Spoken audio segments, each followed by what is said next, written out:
नमस्कार, आप देख रहे हैं एमपी न्यूज। आपके साथ मैं हूं नम्रता बुंदेला। एमपी न्यूज के खास कार्यक्रम में आपका स्वागत है। मंत्री इमरती देवी का अंदाज हमेशा ही निराला होता है और वे जब भी बोलती हैं तो वो चर्चाओं का विषय बन जाता है और सोशल मीडिया पर भी लगातार एक के बाद एक वीडियो उनके बैक टू बैक वायरल होते ही रहते हैं। हमारे संवाददाता शार्दुल राठौर इस वक्त हमसे जुड़े हैं। शार्दुल, इस बार फिर इमरती देवी का एक वीडियो सोशल मीडिया पर चर्चाओं का विषय बना हुआ है। इमरती देवी के वायरल वीडियो पर बातें थमती ही नहीं है कि उनका दूसरा वायरल वीडियो सामने आ जाता है और ये सिलसिला हमेशा चलता ही रहता है। एक बार फिर उनका वायरल वीडियो सामने आया है। इस बार इमरती देवी ने ऐसा क्या कह दिया है जो चर्चाओं का विषय बन गया है?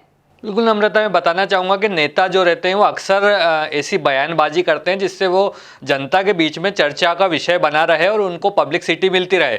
इसी में अगर बात की जाए तो मध्य प्रदेश की जो इमरती देवी है वो अपने अंदाज से और अपनी बातचीत के लहजे से कहीं ना कहीं चर्चाओं में बनी रहती है। ज्योतिरादित्य सिंधिया की करीबी माने जाने वाली मंत्री ने पिछले दिनों डबरा में एक चुनावी सभा के दौरान एक बयान दिया था जिसमें उन्होंने कहा था कि अगर मैं चुनाव हार भी जाती हूं तो भी मंत्री बनी रहूंगी। अब इस उनके बयान के पीछे क्या कारण था ये तो अभी स्पष्ट नहीं है, लेकिन ये जो बयान है उनका एक बार फिर सोशल मीडिया पर चर्चा का विषय बना हुआ है। तो इमरती देवी जो है वो जो सिंधिया समर्थक क्षेत्र सिंधिया का जो बेल्ट है ग्वालियर भिंड मुरैना तरफ, उधर उनकी जो है चर्चाएं बहुत ज़्यादा होती है। अगर उनका डांस रहता है किसी कार्यक्रम में तो डांस वायरल होता है, अगर वो कोई बयानबाजी करती है या किसी पर आरोप प्रत्यारोप लगाती तो वो वायरल होता है। तो ऐसे में ये कहा जाएगा कि जो नेता लोग रहते हैं वो कहीं ना कहीं अपनी अदाओं के कारण या अपनी शैली के कारण, भाषा शैली के कारण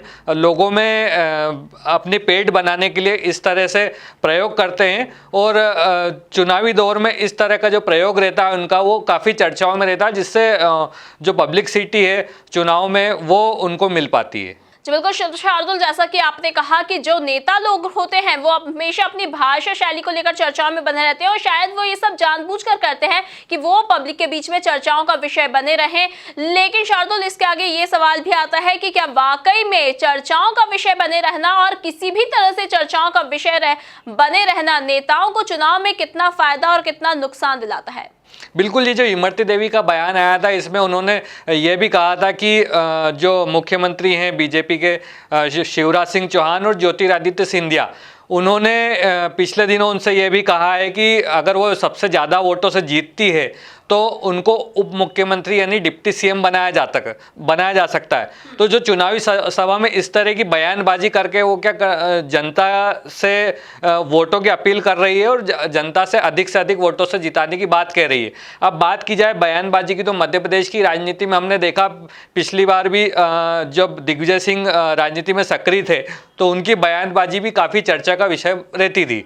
तो जो बयानबाजी है राजनीति में अगर उसमें अगर कोई माहिर है तो वो कहीं ना कहीं लोगों के बीच में अपनी पेट बनाने में कामयाब हो पाता है और राजनीति में इसका कभी फ़ायदा मिलता है तो कभी नुकसान मिलता है। कभी कभी बयानबाजी जो रहती है वो जो उम्मीदवार रहता है चुनाव में उसको जिता भी देती है और कभी कभी उसके लिए नुकसानदायक रहती है। बयानबाजी का अगर उल्टा असर या गलत असर पड़ता है जनता के बीच में तो कहीं ना कहीं वो चुनाव हारने का कारण भी बनता है। तो ऐसे में इमरती देवी का जो बयानबाजी का अंदाज रहता है वो जनता में काफ़ी लोकप्रिय रहता है। हमेशा से वो कुछ न कुछ इस तरह की बयानबाजी करती है और उनकी बयानबाजी के बाद उनको उसका प्रतिसाद भी मिलता है। तो शायद इसीलिए पिछले दिनों जो एक वीडियो वायरल हुआ है उनका, जिसमें उन्होंने कहा है कि मैं अगर चुनाव हार भी जाती हूँ तो भी मंत्री बनी रहूँगी।